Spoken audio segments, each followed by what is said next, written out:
parler du nouveau fond de teint de chez Dior que j'ai acheté hier chez Sephora. Il se présente comme ceci. Donc c'est le Dior Backstage. Il est écrit waterproof, ultra résistant. Donc on va voir ça, on va tester aujourd'hui. Alors il a une couvrance très modulable, c'est-à-dire qu'on peut l'appliquer en plusieurs fois et avoir une couvrance beaucoup plus importante.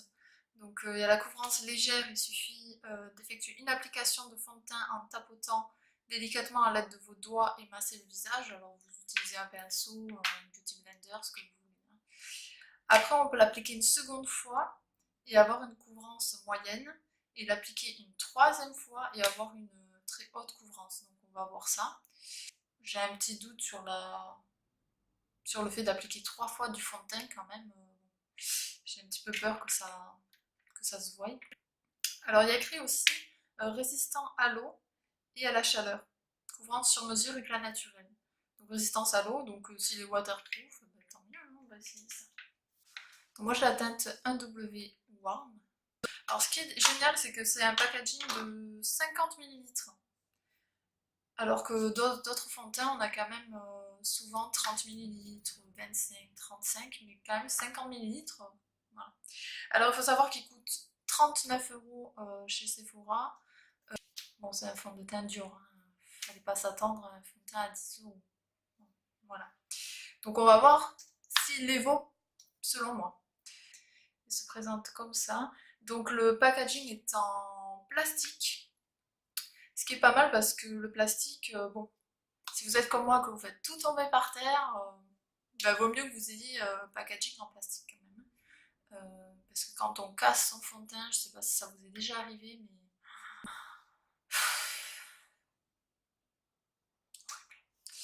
donc on va l'ouvrir. Donc ça c'est pas mal, c'est une petite pipette, vous voyez, comme ça. Alors si vous voulez, je vais faire un côté à la Beauty Blender et l'autre côté au pinceau. Comme ça je vais voir aussi ce que ça donne les deux, sachant que moi j'utilise selon mes humeurs les deux, ça dépend vraiment. Donc je pense que vous voyez que moi, sans maquillage, alors j'ai déjà appliqué ma crème de jour, hein. Sans maquillage, j'ai des taches d'acné anciennes sur la joue droite et quelques petites taches aussi sur la joue gauche. Voilà. Donc il faut quand même que ça couvre un petit peu, mais je déteste l'effet plâtre, alors c'est très compliqué pour moi. Alors comme il promet quand même une couvrance qui est très modulable et en même temps effet peau nue, on va voir ça tout de suite. Donc je vais en mettre un petit peu, hop, sur ma Beauty Blender ici. Hop, voilà. Et je vais venir l'appliquer sur mon côté droit. Hop. Et voilà, après on tapote, on tapote. Alors il est très liquide. L'application est très facile. Je ne sais pas si vous voyez, mais il s'estompe très bien. On dirait que je mets rien. C'est assez curieux parce qu'on dirait que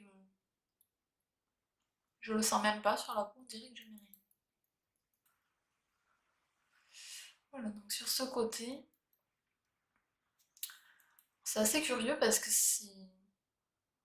on dirait que j'ai rien sur la peau. Donc c'est très curieux. Je sais pas si vous voyez bien la caméra.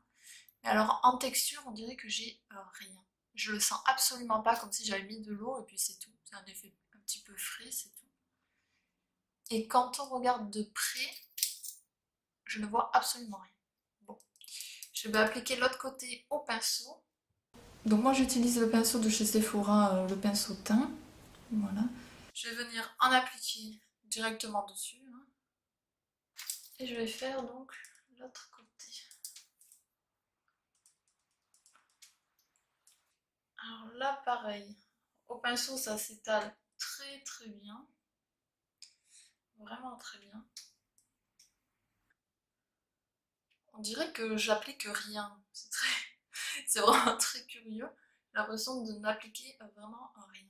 Et pourtant, quand même, ça couvre un petit peu. Alors ça va pas couvrir mes taches qui sont très rouges, hein, bon. Mais ça unifie vraiment très bien le teint quand même.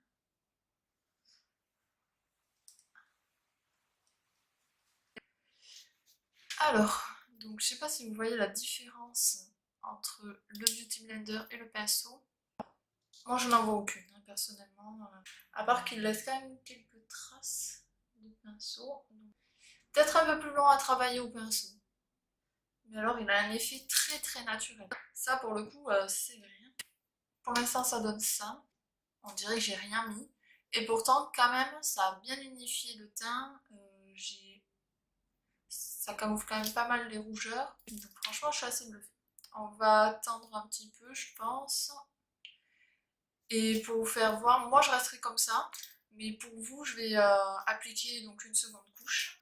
Alors je vais tout faire au Beauty Blender parce que voilà, au pinceau ça laisse quelques traces. Je préfère appliquer au Beauty Blender. Voilà, donc je devrais avoir une couvrance moyenne en appliquant une deuxième couche. Donc on va voir ça tout de suite.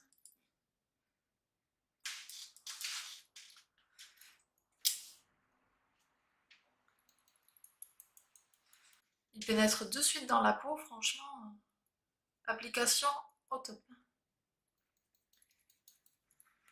Moi qui déteste le fond de teint en règle générale,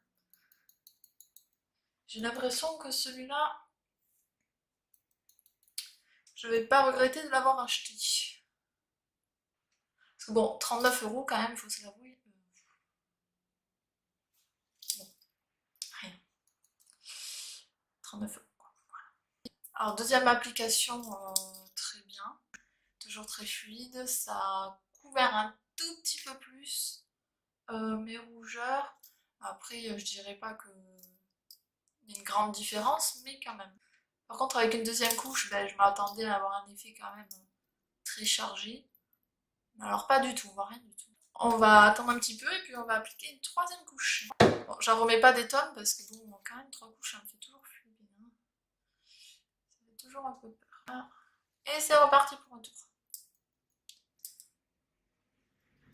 Vous imaginez avec un fond de teint autre, hein, n'importe quelle marque, appliquer 3 couches. Moi qui n'aime pas du tout la sensation sur ma peau avec une seule couche. Et j'en ai essayé des fontaines. J'en ai essayé. J'ai acheté des chères, des marques de luxe, des pas chères, de tout j'ai acheté. Et franchement, jamais j'ai eu un résultat naturel, hein, bien sûr. Hein. On s'entend bien que du fond de teint, ce n'est pas naturel. Alors là, sur mes taches, ben, on ne voit presque plus rien sur mes taches, mes petites rougeurs. Donc, je dirais que en 3 couches, effectivement, on a quand même une couvrance pas mal. Après, il n'y a pas du tout un effet plâtre, donc faut pas s'attendre à l'effet peau de poupée, voilà, très poudré. Après, je le trouve assez glowy, c'est-à-dire qu'il quand même il brille un petit peu. Je sais pas si vous voyez la caméra. Il est quand même assez lumineux. Donc, il faut savoir que moi j'ai la peau grasse, surtout sur la zone T, j'ai la peau assez grasse. Donc en fin de journée, je brille. Au bout de la troisième couche, on commence à quand même avoir un effet un petit peu poudré. Hein. Moi, au pire, je m'arrêterai à la deuxième couche, mais vraiment, la troisième, elle couvre pas mal. Donc si vous aimez un fond de teint couvrant, en 3 couches, vous l'aurez. Il n'y a pas de souci. Après, ça dépend de ce que vous recherchez en fond de teint. Hein. Alors, je suis assez contente parce qu'il tient quand même ses promesses sur l'effet peau naturelle, peau nue, comme ils disent. Je suis assez bluffée par ce fond de teint. Déjà que je sois bluffée par un fond de teint, ça m'est jamais arrivé.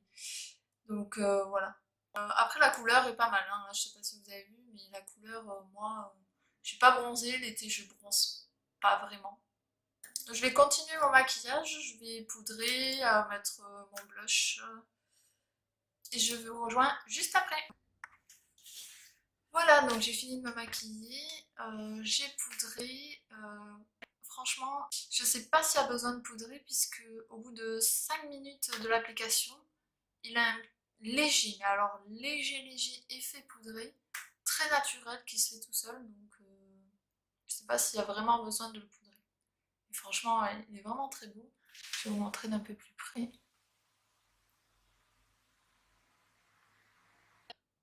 Voilà, donc c'était ma première vidéo, j'espère qu'elle vous aura plu. N'hésitez pas à me laisser un commentaire, ça me ferait super plaisir, ça m'encouragerait pour la suite. Et je vous fais des gros bisous à toutes.